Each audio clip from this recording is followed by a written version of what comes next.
হরিকথাতে যার রুচি হয়নি, ভাগবত ধর্মে যার শ্রদ্ধা আসেনি, তার পরিবর্তন আদৌ সম্ভব না।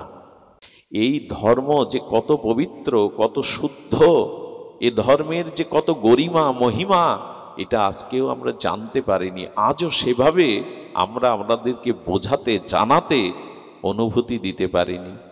পৃথিবীর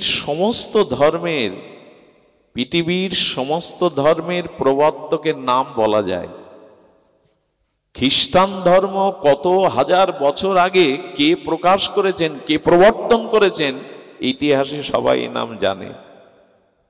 আমাদের পার্শ্ববর্তী মুসলিম ধর্ম, এটি কার দ্বারা জগতে প্রভাব বিস্তার করেছে, কার দ্বারা এই ধর্ম প্রবর্তন হয়েছে, এটাও পৃথিবীর ইতিহাসে লিখিত আছে। কাদের দ্বারা, কোন নবী, কোন রসুল, কোথা থেকে এর উৎপত্তি বলা আছে।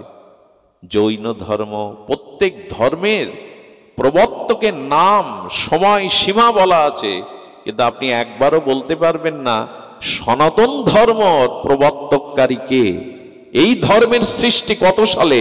পৃথিবীর ইতিহাসে আজও পর্যন্ত এরকম বলতে পারবেন না সনাতন ধর্মের সৃষ্টি কার প্রবর্তনে হয়েছে, কত সালে হয়েছে।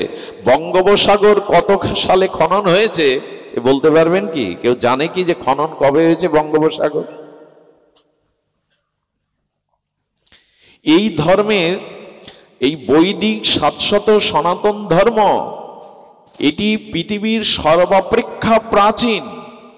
বেদ হলো পৃথিবীর আদিতম সভ্যতার ধারক বাহক গ্রন্থ। পৃথিবীতে প্রথম যে গ্রন্থ প্রকাশ হয় অপরুষীয় শাস্ত্র, সেটা হলো বেদ। এটা ইতিহাস স্বীকৃত, মন গড়া কারো কাল্পনিক কথা নয়। এই জন্য সনাতনের প্রবর্তন শাশ্বত, চিরন্তন, অজর, অব্যয়, অমর। মানুষ অধর্মের প্রাদুর্ভাব, অধর্মের আবির্ভাবটা মানুষের জীবনে খুব বেশি প্রভাব ফেলেছে। অধর্মবি ভবাৎ কৃষ্ণ। মানুষের জীবনে তিল তিল করে চন্দন ক্ষয়ের মতো ধর্ম ক্ষয়ে গিয়ে ধীরে ধীরে অধর্মের প্রাদুর্ভাবটা বেড়ে গেছে। কিন্তু আপনারা স্বীকার করবেন না কথা। কেন জানেন? বর্তমান বিশ্বে সব থেকে বেশি প্রচার হচ্ছে ধর্ম। বর্তমান বিশ্বে আজকে বাংলাদেশে এমন কোনো গ্রাম নেই সেখানে দেখবেন হরিনাম, হরিকথা, কীর্তন, নামযজ্ঞ এসব হচ্ছে না। সারা পৃথিবীতে বেশিই তো ধর্ম হচ্ছে। বলে অনুষ্ঠানটা ধর্ম না।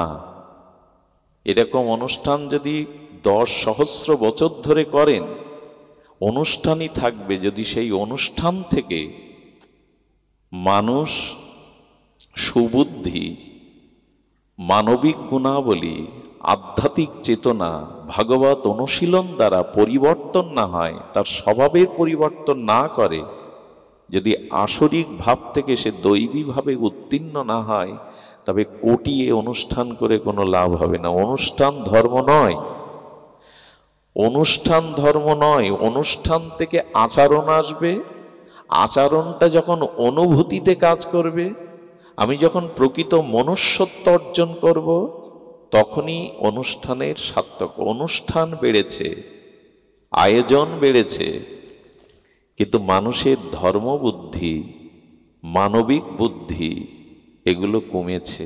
এটাই পরিসংখ্যান বলছে।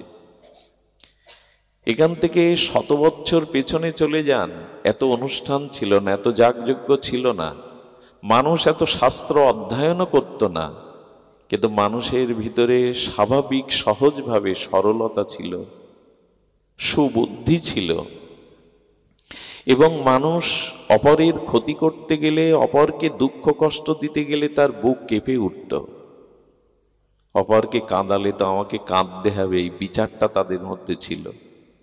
অন্যের অনিষ্ট করে নিজের মঙ্গল হয় না, এই শুভবুদ্ধিটা তারা লেখাপড়া না জানলে, শাস্ত্র না জানলে, অনুষ্ঠানে না গেলেও জানত। এখন এই যে চেতনার স্খলনের মূল কারণ হলো ধর্ম থেকে অনুষ্ঠান আছে, আয়োজন আছে, কিন্তু অনুভূতি আসছে না মানুষের। আর এর মূল কারণ ধর্মের, অধর্মের বিভবাৎ কৃষ্ণ। অর্জুন বলছেন, প্রভু অধর্মটা ক্রমোন্নতিতে প্রভাব ফেলছে মানুষের। আর যখনই, খুব লক্ষ্য করে শুনতে হবে কথাটি, যখনই পুরুষদের মধ্যে অধর্ম ভাবটা বেড়ে যায়, ভোগ, লালসা, কাম, ক্রোধ, এগুলি তো অধর্ম থেকে জন্ম নেয়। ধর্ম মানুষকে শান্ত হতে শেখায়, ধর্ম মানুষকে নিষ্কপট হতে শেখায়, ধর্ম মানুষকে মনুষ্যত্ব, মানবতাকে জাগিয়ে দেয়। আর অধর্ম জাগিয়ে দেয় ভোগ, পিপাসা, লালসা, কাম, ক্রোধ। এগুলো যত বাড়ে না, পুরুষদের মধ্যে যখনই এই ভোগ প্রবৃত্তি, কাম প্রবৃত্তি, কামনা এসে পড়ে, পুরুষদের মধ্যে অধর্মের প্রাদুর্ভাবের দ্বারা কাম, ক্রোধ, লোভ যখন এসে পড়ে, তখনই পৃথিবীর সব থেকে ক্ষতিগ্রস্ত হয় কারা জানেন? মাতৃজাতি, মায়েরা। মায়েরা যখন পুরুষ কর্তৃক তাদের লালসা কামনার শিকার হয়, অত্যাচারিত হয়, পুরুষরা যখন অধর্ম ভোগের পথে চলতে থাকে, তখনই এই অধর্ম আবির্ভাবের কামনা প্রসূত, ভোগ প্রসূত অসৎ চরিত্র পুরুষদের দ্বারা সব থেকে বেশি ক্ষতিগ্রস্ত হয় মায়েরা, মেয়েরা। আর যে সমাজে মেয়েদের মধ্যে এই অসৎ পুরুষের দ্বারা, অধর্মের দ্বারা মায়েদের মধ্যে অনেক দোষ দৃষ্টি প্রবেশ করে, অধর্ম প্রবেশ করে, তখনই তাদের গর্ভধারা সুসন্তান না এসে বর্ণসংকরযুক্ত সন্তান আসার কারণে এই পৃথিবীর আজ এই দশা। আমি খুব দ্রুত বলে গেলাম, কিন্তু পৃথিবীর ইতিহাস বলছে, এটি খুব গবেষণার কথা, কোনো রমণী নষ্ট হয় না, দুষ্ট হয় না কোনো পুরুষের অধর্ম বা ভোগবৃত্তির আবেশ বা বাতাস না লাগলে। দেখুন, শাস্ত্রে বলেছে ঘোড়ার মুখ পবিত্র, গাভীর দুগ্ধ পবিত্র, আর ভেড়ার লোম পবিত্র। কিন্তু একজন সহজ সরল সতীসাধ্যী রমণী তার নখ থেকে চুল পর্যন্ত পবিত্র। শুধু সে পবিত্র না, সে জগৎকে পবিত্র করতে পারে। কিছু কিছু অংশ পবিত্র অপবিত্র নির্ণয় আছে, সব না। গাভীর যেমন দুগ্ধটায় পবিত্র, ঘোড়ার মুখটা পবিত্র, ভেড়ার লোম পবিত্র, এরকম ভিন্ন ভিন্ন কিছু কিছু অংশ পবিত্র বলা হয়েছে। কিন্তু একটি রমণী পায়ের নখ থেকে চুল অবধি যদি যে সতী, কুলবতী, সাধ্বী রমণী হয়, পতিব্রতা ধর্মে সে অটল থাকে, তবে এরকম রমণী যেখানে যে দেশে মর্যাদা পায়, সম্মান পায়, শ্রদ্ধা পায়, সেখানে তত বেশি মানুষের আত্মিক কল্যাণ, আধ্যাত্মিক কল্যাণ, শান্তি, স্থিতি বজায় থাকে। যে সমাজ নারীকে সম্মান দেয়নি, যে সমাজ নারীকে মাতৃত্বের আসনে বসায়নি, যে সমাজ নারীর মর্যাদা দিতে শেখেনি, সেখানে কখনো মহাপুরুষের জন্ম হয়নি, হবেও না, অবতার মহাপুরুষগণ আসবেও না।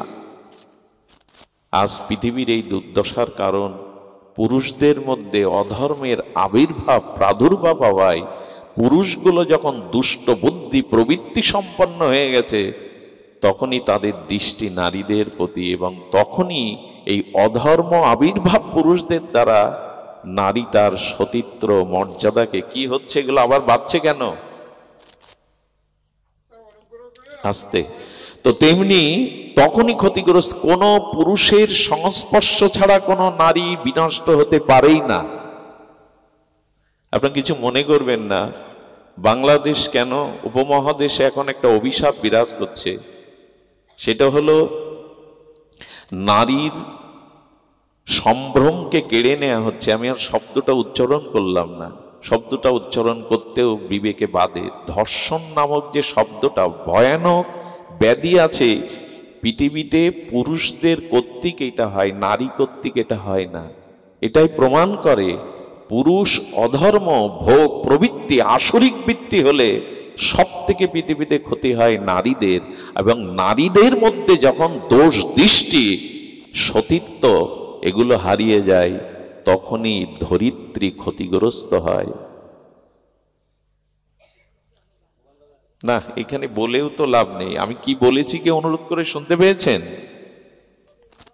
সেটগুলো বন্ধ রাখুন। এই বাবু আপনি বসুন, সেটগুলো বন্ধ রাখুন, কৃপা করুন, আমার প্রতি দয়া করুন। তো মেয়েদের, মায়েদের, এদের সতীত্ব, এদের এই সতীত্ব, সরলতা, সহজতা, পবিত্র গুণের দ্বারা যেসব সন্তান জগতে আসলে, সেই সব সুসন্তান, মেধা সম্পন্ন মহাপুরুষ দ্বারা জগতের পরিবেশ পরিবর্তন হবে, সেই সন্তানই আসছে না। তার কারণ অর্জুন এখানে বলেছেন, জায়াতে বর্ণসংকরঃ। পুরুষ যদি অধর্মমুখী চলে আর নারী যদি তার পতিব্রতা ধর্ম ছেড়ে দেয়, নারীর ভিতরে যদি শুদ্ধতা, পতিব্রতা, সতীত্ব ধর্ম স্খলন হয়ে যায়, তখনই পৃথিবী ক্ষতিগ্রস্ত হয়। আর সেই ক্ষতিগ্রস্তের কারণ হলো এটাই হলো পৃথিবীর মূল, আজকের এই প্রেক্ষাপট আসার মূল কারণ। পরিবার গড়বে কে? সমাজ গড়বে কে? রমণীরা। তাদের ভালো থাকতে দেওয়ার পরিবেশ এখন নাই। এই জন্য প্রথমে ভগবান বলছেন, পুরুষ যদি অধর্মমুখী, প্রবৃত্তিমুখী হয়, নারীদেরই মধ্যে তখন দোষ চলে আসে, তাদের সতীত্বতা, পবিত্রতা ক্ষুণ্ণ হয়। শুধু মেয়েদের দিকে আঙুল তুললে হবে না, কারণ পৃথিবীতে কোনো পুরুষ ছাড়া কোনো রমণী অসতী হতে পারে না, বিপদগামী হতে পারে না। এই জাতিটাকে, এই মাতৃজাতিটাকে খুব আদর করে, খুব ভালোবেসে, শ্রদ্ধায় রেখে দিতে হয়। ওরাই পৃথিবীকে গড়ে, ওদের গর্ব দ্বারাই ভগবান অবতার মহাপুরুষগণ এসে সমাজকে বদলায়। ওদের দেখবেন, যে পরিবারে কোনো রমণী নাই, মেয়ে ছেলে মা বোন নাই, ওটা নরক একরকম। 10টা পুরুষ যদি এক জায়গায় থাকে, কোনো মা বোন না থাকে, মেয়ে ছেলে, ওদের হাতের ছোঁয়া, ওদের পবিত্র স্নেহ সেবা না থাকে, ওটা একটা নরক, আস্ত নরক। সেবা করবে কে? ওরাই তো গড়ে, ওরাই ক্ষুদ্র ক্ষুদ্র সেবা দিয়ে পরিবারটাকে বাঁচায়।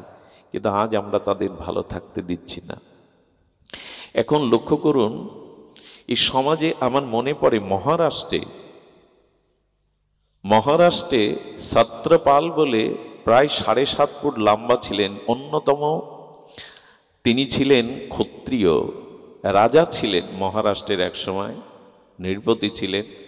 তো তার বাহুবল, তার তেজশক্তি, ওজশক্তি সকলকে সমীহ করা। কি হচ্ছে যে তিনি ক্ষাত্র বীর্য শক্তি, একজন বীর পুরুষ ছিলেন, তখন তিনি ক্ষমতায়। তো 7.5 ফুট লম্বা তার তলোয়ারের ওজনটা ছিল। তো কি হয়েছে, উনি একদিন ঘোড়ায় করে, ওনার ঘোড়াটাও ছিল সে তো শুভ্র ঘোড়া, যখন আসতেন ওনার প্রজাবৎসলতা, ওনার ন্যায়পরায়ণতা, ওনার চরিত্র প্রজাদের ভিতরে সমীহ শ্রদ্ধা আনয়ন করত। এক অপূর্ব সুন্দরী যুবতী রাস্তায় একদিন রাতে উনি যাচ্ছেন একাই ঘোড়ায়, সেই সুন্দরী যুবতী, পরমা সুন্দরী, তিনি দুবাহু বাড়িয়ে রোধ করেছেন ওনার পথ। ঘোড়া থেকে নামলেন, পথ কেন রুদ্ধ করেছেন? একটা নিবেদন ছিল।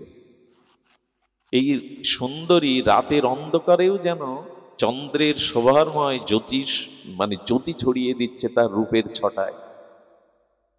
তিনি তখন বলছেন, আমি মনে মনে আপনাকে প্রেম নিবেদন করে বসে আছি, ভালোবাসা নিবেদন করে বসে আছি, আমাকে গ্রহণ করুন। বলেন, এই ইচ্ছা আপনার কেন জাগলো?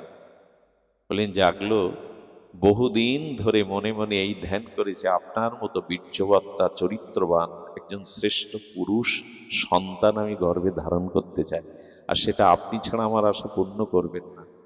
আপনারই স্বরূপে এরকম শক্তিমান, সাহসী একটি সন্তান আমি গর্ভে চাই। উনি কি করলেন জানেন? তলোয়ারটা পায়ের কাছে, ওই মায়ের পায়ের কাছে রেখে গড় হয়ে ওনাকে প্রণাম করে বললেন, আমার মতো দ্বিতীয় কেউ হবে কিনা জানি না, তবে আজ থেকে আমি আপনার সন্তান। চিরদিনের জন্য।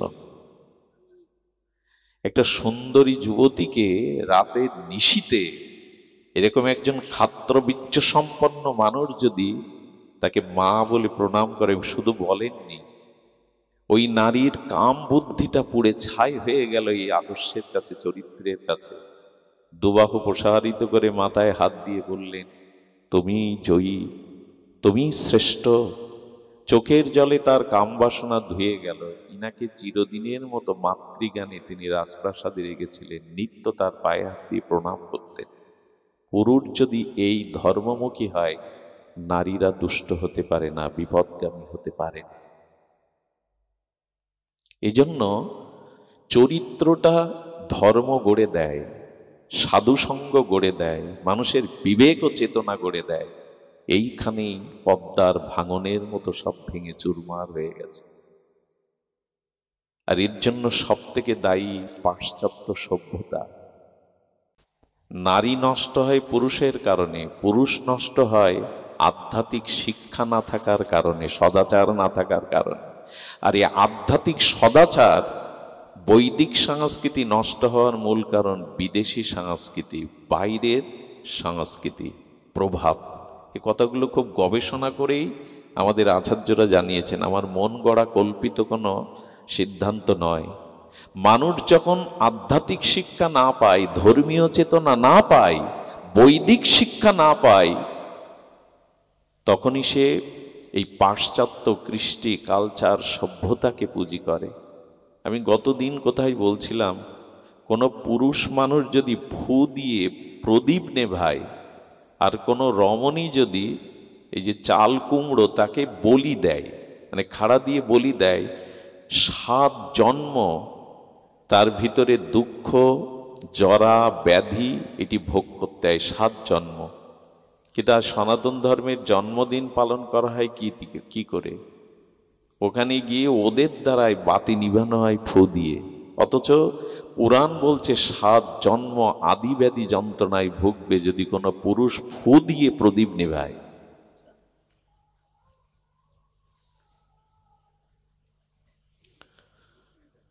তো আমাদের প্রদীপ জেলে শুরু করতে হয়, কিন্তু জন্মদিন পালন আজ শহর থেকে গ্রামেও চলে এসেছে। কেক কাটো, ফু দিয়ে নেবাও, হাততালি দাও, সেখানে কোনো মাঙ্গলিক কিছু নাই। এটি তো আমাদের না। বাতি জ্বালাতে হবে, শঙ্করধ্বনি উলধ্বনি দিতে হবে, দূর্বা দিতে হবে তোমার আয়ু বৃদ্ধি হোক, ধান দিয়ে বলতে হবে তুমি ধনস্মতি হও, এবং চন্দন দিয়ে বলতে হবে তোমার জীবন চরিত্র পবিত্র হোক, কাজল দিয়ে বলতে হবে তুমি সুন্দর হও, হলুদ দিয়ে বলতে হবে তুমি নিরোগ হও, প্রদীপের তাপ দিয়ে বলতে হবে তোমার মধ্যে জ্ঞানের আলো জেলে উঠুক। আর ভগবানকে নিবেদিত প্রসাদী অর্থাৎ পরমান্ন প্রসাদী ওই জন্মদিনে মুখে তুলে দিতে হবে নবজাতকের, যাতে গোবিন্দের প্রসাদ পেয়ে তার ভিতরে সুবুদ্ধি আসে।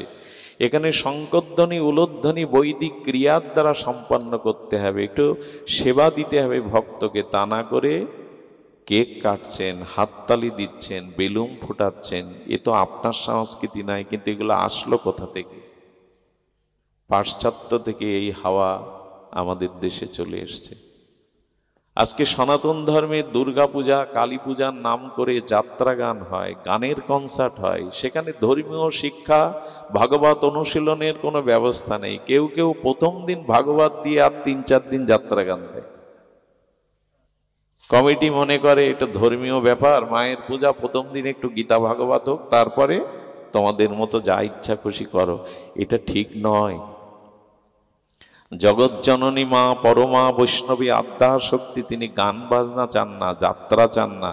ওটা সমাজে করুক, মাঠে করুক, সামাজিকভাবে হোক, কিন্তু মায়ের সামনে, দেবদেবীর সামনে, ভগবানের সামনে এটা হওয়ার কথা কোথাও লেখা নেই। সেটা চলছে আজ হিন্দু সমাজে, সনাতন সমাজে, আর ওই নিয়েই মাতামাতি। তো ধর্ম জাগবে কি করে? ধর্ম তো পিছিয়ে পড়বেই। আধ্যাত্মিক মন্দিরগুলো আছে, কিন্তু সেই মন্দিরে ঠিকভাবে প্রার্থনা হয় না। সপ্তাহে একদিন গ্রামের বাচ্চাদের নিয়ে একটু ধর্মীয় গীতা শিক্ষাও হয় না। মন্দির করে কি লাভ যদি সেখানে অনুশীলন না হয়, ঠিক মতো ভগবানের সেবা অর্চন না হয়। আমি পূর্বে একখানে বলেছি, মন্দির তৈরি করতে আমার আপত্তি নাই, কিন্তু মন্দির মন্দির হতে হবে। মন্দির কাকে বলে? ইট কাঠ প্লেট দিয়ে ঢেকে দেওয়া মন্দির তাকেই বলে যেখানে গেলে মানুষের মন স্থির হয়, শুদ্ধতার আবেশ অনুভূতি পায়, যেখানে নিত্য ভগবানের সেবা কীর্তন পূজা সদাচার সম্পন্ন কোনো মহতের দ্বারা সম্পন্ন হয়, যেখানে ভগবানের গুণকীর্তন ভাগবত শাস্ত্র অনুশীলন গীতাদি পাঠ নিত্য হয়। আমি বলি কি, ঘরে ঘরে মন্দির করলে একদিন রক্ষার জন্য কাউকে পাবেন না, প্রদীপ জ্বালাবারও লোক পাবেন না। খসে খসে পড়ছে কত মন্দির, গরু ছাগল উঠছে। বিকালবেলায় হিন্দু প্রাচীন মানুষরা গিয়ে সেখানে তাস খেলে চণ্ডী মণ্ডপে, কালী মন্দিরে। এগুলি কি ধর্মের লক্ষণ? এগুলি কি সমাজ জাগাবার লক্ষণ? আদৌ না। কিন্তু আমরা করে চলেছি, কারণ এর মূল হলো নারী নষ্ট হয় পুরুষের দ্বারা, পুরুষ নষ্ট করে সমাজকে, সমাজ আর পুরুষ নষ্ট হয় আধ্যাত্মিক বৈদিক শিক্ষা না থাকার কারণে। সেটাই তো নেই। এই ভাগ এখানে এখন পরিবেশ দেখুন। আমি তো ঘরের ছেলে, আপনাদের কোনো মহা মানবও নয়, কোনো সন্ত সাধুও নয়, সন্ন্যাসী ব্রহ্মচারীও নয়। আমি আপনাদের মতো সাধারণ একজন লেখাপড়া না জানা বিষয়ী মানুষ। এখানে এখন পরিবেশটা দেখুন, এখানে কেউ অসৎ চিন্তা এখন করবে না, এখানে কারো মধ্যে কোনো বিকার এখন আসবে না। এই পরিবেশে যারা দাঁড়াবে, একটু শ্রদ্ধায় কান পারলে তার হৃদয়টা শান্তি অন্তত পাবে, অশান্তি এই মুহূর্তে তার চিত্তকে আক্রান্ত করবে না। এটাই হলো ভাগবত ধর্ম, এটাই হলো ভাগবত অনুশীলন, এটাই হলো পরিবেশ। কিন্তু এইগুলির আজ বড় অভাব হয়ে গেছে। যতদিন ভাগবত কথাতে রুচি না হবে, যতদিন সাধু সঙ্গে আপনার আস্থা বিশ্বাস না জন্মাবে, আমি নিশ্চিত বলতে পারি আপনার পরিবর্তন, আপনার স্বভাব সংশোধন হবেই না, কোনোদিনই হবে না। হরি কথাতে যার রুচি হয়নি, ভাগবত ধর্মে যার শ্রদ্ধা আসেনি, তার পরিবর্তন আদৌ সম্ভব না। মানুষের মোহ দূর হয়, মায়া দূর হয় ভগবত কথার দ্বারা। ভগবানের নাম রূপ লীলার এমন একটা অসমর্থ মহিমা, যেগুলি অন্তরে গেলে চিত্তটা শুদ্ধ হবে। এই জন্য অনুরোধ করব, আমাদের ঘরের সন্তানদের পাশ্চাত্য শিক্ষা বাদে আমাদের আধ্যাত্মিক অনুশীলনটা করে তুলুন। গ্রামে মন্দির না থাকলে, গ্রামে না থাকলে বাড়িতেই শুরু করুন। সকাল সন্ধ্যা একটু করতাল ঝাঁঝ বাজিয়ে কীর্তন, একটু গীতা দু একটি পৃষ্ঠা অধ্যয়ন, একটি দুটি শ্লোক অধ্যয়ন, এগুলো ঘরে শুরু করে দিন। আপনার সন্তানকে ধর্মীয় অনুভূতির মধ্যে, বৈদিক শিক্ষার মধ্যে আনুন। এই ধর্ম যে কত পবিত্র, কত শুদ্ধ, এ ধর্মের যে কত গরিমা মহিমা, এটা আজকেও আমরা জানতে পারিনি। আজও সেভাবে আমরা আমাদেরকে বোঝাতে, জানাতে, অনুভূতি দিতে পারিনি। পৃথিবীর সমস্ত ধর্মের প্রবর্তকের নাম বলা যায়। খ্রিস্টান ধর্ম কত হাজার বছর আগে কে প্রকাশ করেছেন, কে প্রবর্তন করেছেন, ইতিহাসে সবাই নাম জানে। আমাদের পার্শ্ববর্তী মুসলিম ধর্ম, এটি কার দ্বারা জগতে প্রভাব বিস্তার করেছে, কার দ্বারা এই ধর্ম প্রবর্তন হয়েছে, এটাও পৃথিবীর ইতিহাসে লিখিত আছে। কাদের দ্বারা, কোন নবী, কোন রসুল, কোথা থেকে এর উৎপত্তি বলা আছে। জৈন ধর্ম, প্রত্যেক ধর্মের প্রবর্তকের নাম, সময় সীমা বলা আছে, কিন্তু আপনি একবারও বলতে পারবেন না সনাতন ধর্ম প্রবর্তককারী কে, এই ধর্মের সৃষ্টি কত সালে। পৃথিবীর ইতিহাসে আজও পর্যন্ত এরকম বলতে পারবেন না সনাতন ধর্মের সৃষ্টি কার প্রবর্তনে হয়েছে, কত সালে হয়েছে। বঙ্গোপসাগর কত সালে খনন হয়েছে বলতে পারবেন কি? কেউ জানে কি যে খনন কবে হয়েছে বঙ্গোপসাগর?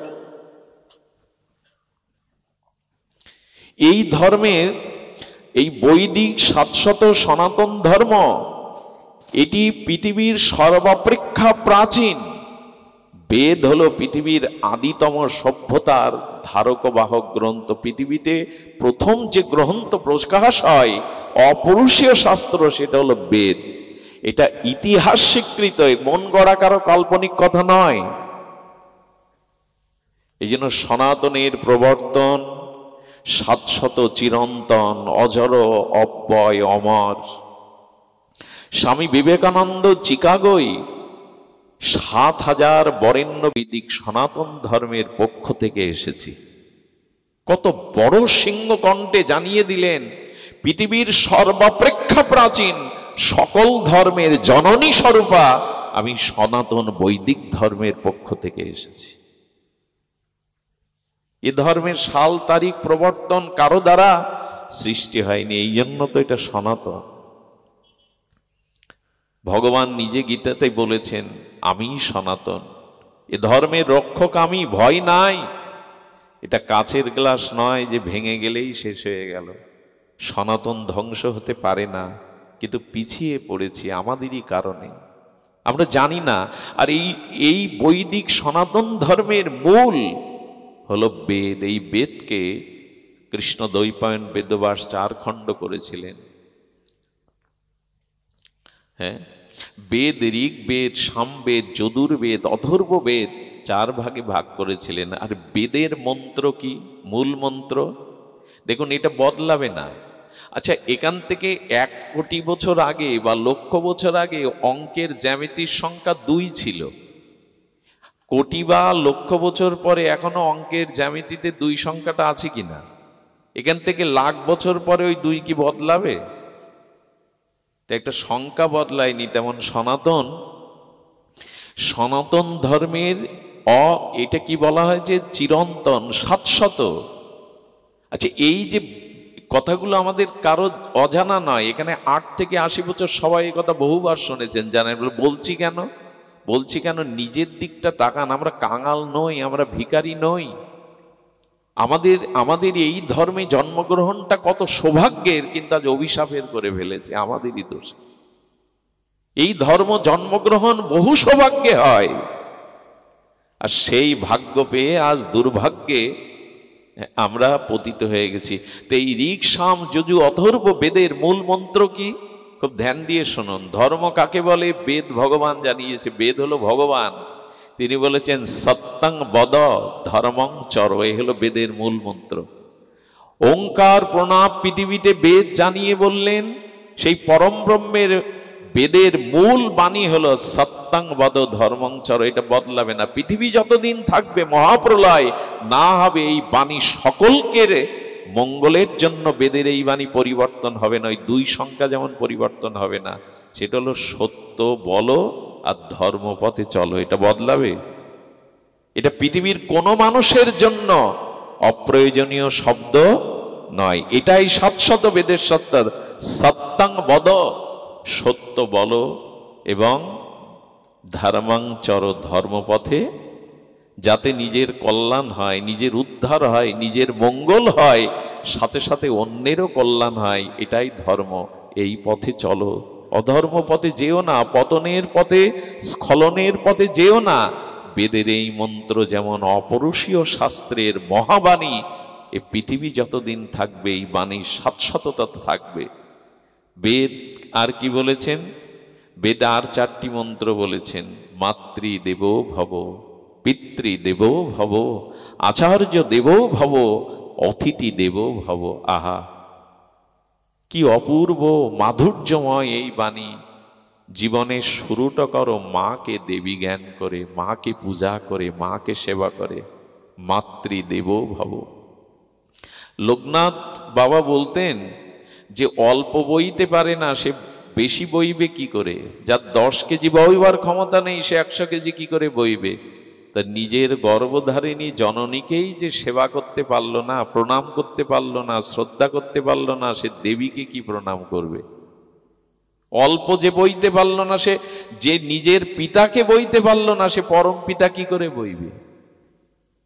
এই জন্য বেদ ভগবান বলে দিয়েছেন, মাকে দেবী কেন নিত্য প্রণাম করো, নিত্য পূজা করো। একজন সাধু মন্দিরে কোনোদিন ফুল নিয়ে যেতেন না, প্রসাদ নিয়ে যেতেন না। খুব ধ্যান দিয়ে কথাটি শুনুন।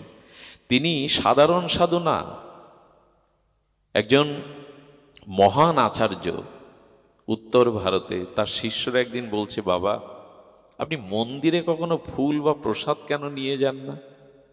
বলে, দেখো অনন্ত কোটি বিশ্বব্রহ্মাণ্ডে ভগবানের ভক্ত সংখ্যা, উপাসনাকারী সেবকের সংখ্যা কম না। আমি ভগবানকে না দিলেও এই বস্তুর অভাব ভগবানের হবে না। হবে কি, আপনি ফুল মিষ্টি না দিলে ভগবান না খেয়ে থাকবে? কিন্তু উনি বলছেন আমি ফুল মিষ্টি নিয়ে যাই আর এক ভগবানের কাছে, সেটি হলো আমি প্রতিদিন মায়ের এবং বাবার চরণে এই ফুলগুলো দেই আর প্রসাদগুলো নিজে হাতে মায়ের মাক এবং বাবার মুখে তুলে দেই। এরাই সাধু, এরা অনুভূতিটা বুঝতে পেরে। মন্দিরে আপনি না দিলেও অন্য কেউ দেবে, কিন্তু ঘরে ঘরে মায়ের পায়ে ফুল দিয়ে প্রণাম করার সন্তান ভক্ত আজ কমে গেছে। তো ওইখানটাই ছিল শুরু। ওই যে মা মাথায় হাত দিয়ে খোকাকে বলে, গ্রামের মায়েরা তো লেখাপড়া জানে না, সংস্কৃতি জানে না, কিন্তু প্রাণের অনুভূতি মিশিয়ে যখন বলে খোকা বড় হ, খোকা বেঁচে থাক, সুখে থাক, অনেকগুলো সংস্কৃতি মন্ত্রের থেকে এই মন্ত্র অনেক শক্তিশালী। যখন মা বলে দেয় না, প্রাণ থেকে বলে দেয় সুখী হ, এই মন্ত্র অনেকগুলো মন্ত্রের থেকে শক্তিশালী। এখানে আমি যদি আপনাদের কাছে আলাদা করে জিজ্ঞাসা করি ডেকে, 90% আজ সন্তানরা পিতামাতাকে প্রণাম করে না।